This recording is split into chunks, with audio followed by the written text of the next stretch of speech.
know they say misery loves company, and your friend is just downright jealous, you're actually getting good results from your physical relationship with your husband. Yeah. If you're enjoying the sex too, I don't see a problem with this. In fact, I don't think it's manipulation. The disease of modern society is often taking deep psychological theories into placating daily conversations without even the slightest political correctness. That was something. Wow, yeah. I think you decided to do something for someone you love.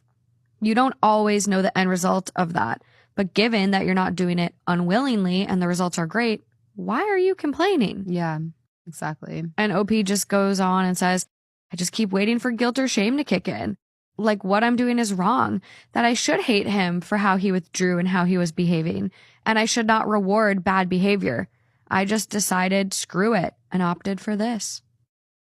You know, I also think that I think there's a lot of guys that in general are respond better to positive reinforcement rather than like scolding them, negative reinforcement.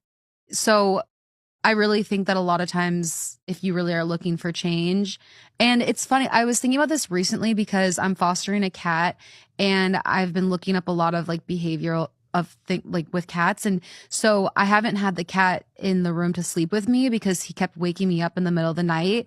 And then I would pick him up and bring him into the other room in the middle of the night. And I read that the cat learns that as he's still getting attention from you, he woke you up, even though he now is no longer able to be in the room with you. That doesn't teach him that like, oh no, I don't get to be in the room with you. That just teaches him that it works, that him meowing works. Oh shit. Yeah, so what you're supposed to do is just completely ignore the meows and like don't acknowledge it at all. And so you're supposed to get like earplugs and basically like do that as a habit if you want the cat to sleep with you in the room. Yeah. But I just was thinking about that and I'm just like, yeah, like I feel like a lot of guys that I've dated, like if I try to do negative reinforcement, like don't do that. That's wrong. That's bad. Like,